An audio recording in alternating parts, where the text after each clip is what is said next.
Are you thinking about moving, but you feel stuck because you don't know whether you should sell your current home first or buy the next one first?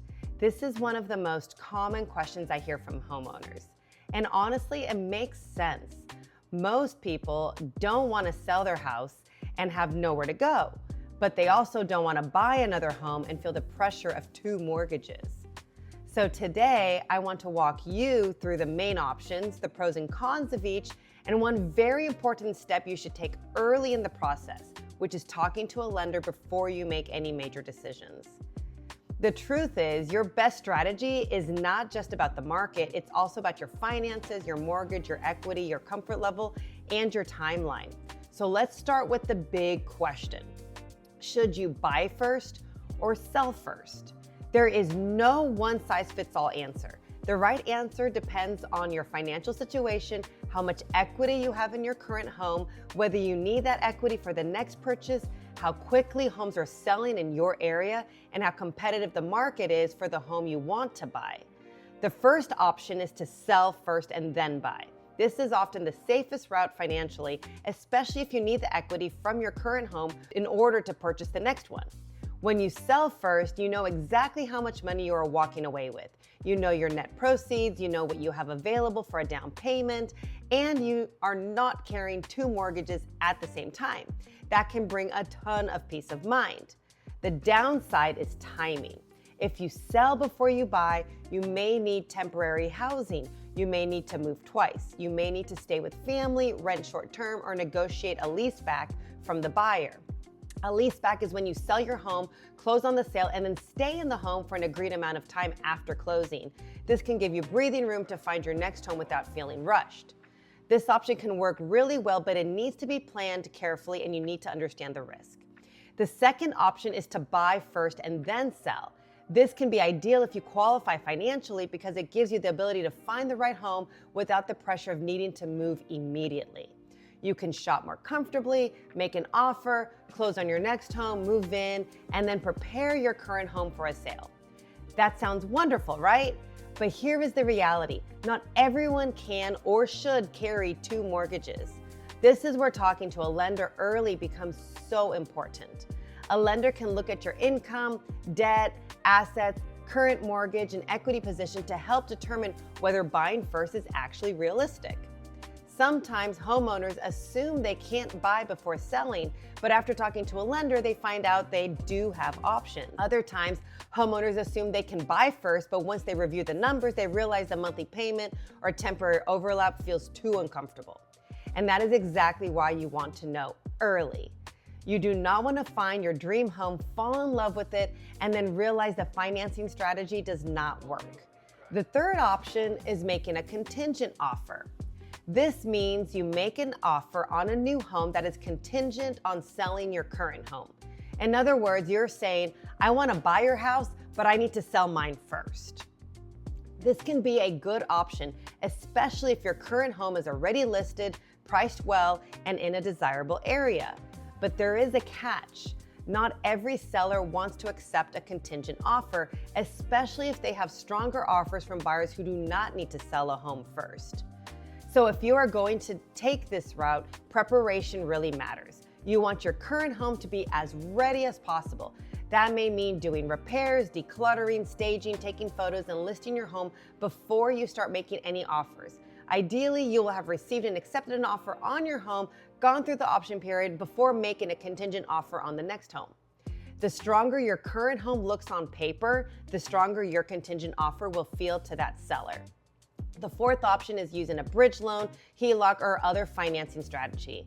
I'm not a lender, so this is where you want to speak with a mortgage professional. But in general, some homeowners may have access to financing tools that allow them to tap into their equity or bridge the gap between selling one home and buying another.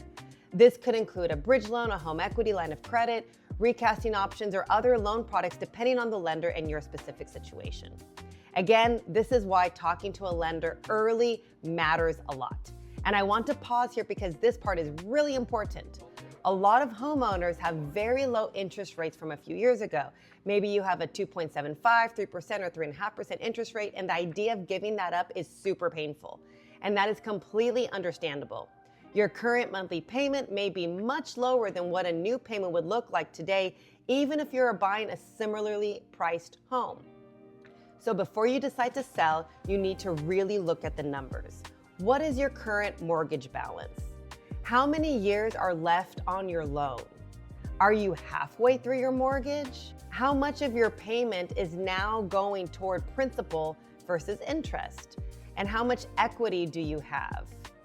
What would your new payment look like at today's rates?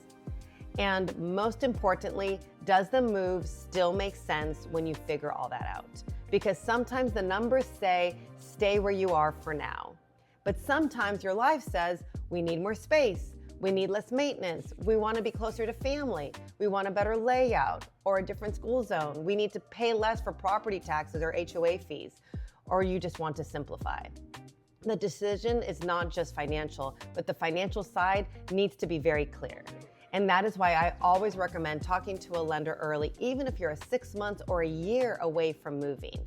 This does not mean you are committing to anything. It simply gives you information and it forces you to start gathering information. A good lender can help you understand what you qualify for, what your payment may look like, how much cash you may need, and whether you have options to buy before selling.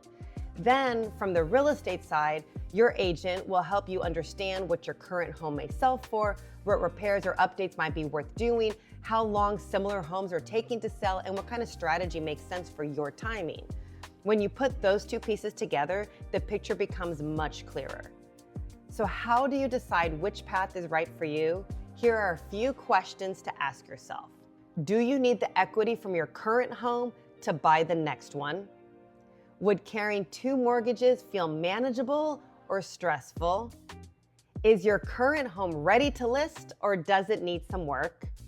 Are homes like yours selling in your neighborhood quickly or slowly? Are the homes you want to buy easy to find or are they limited? And do you have kids in school, job relocation, or other deadline factors affecting your timeline? Are you willing to move twice if needed? Your answers to those questions will help shape the best plan.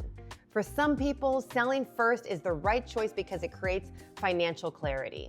For others, buying first makes sense because they have the ability to carry both homes and want to avoid rushing. For some, a contingent offer or a lease-back may be the bridge that helps everything line up. The biggest mistake is waiting too long to create a plan. If you wait until you are emotionally ready to move, but you have not talked to a lender, have not looked at your equity, have not prepared your home, haven't studied the market, the process will feel overwhelming really fast. But when you start early, you have options. You can make repairs little by little, stay within a budget, you can declutter without any panic, you can review your finances honestly, you can understand your buying power. Super important in today's market. And you can make a move from a place of clarity instead of a place of pressure. So if you are wondering whether you should buy first or sell first, the best first step is not necessarily looking at homes online. The best first step is building the strategy. Talk with a lender, talk with a real estate agent, look at your numbers, look at your timeline, then decide which path gives you the most confidence. If you're in the Woodlands, Spring, Conroe, Tomball, Magnolia, Montgomery, or North Houston area, and you're trying to figure out how to move from one home to the next, I would be happy to help you walk through your options. The goal is not to just sell your home or buy another one. The goal is to help you move wisely with the plan that actually fits your life and long-term goals.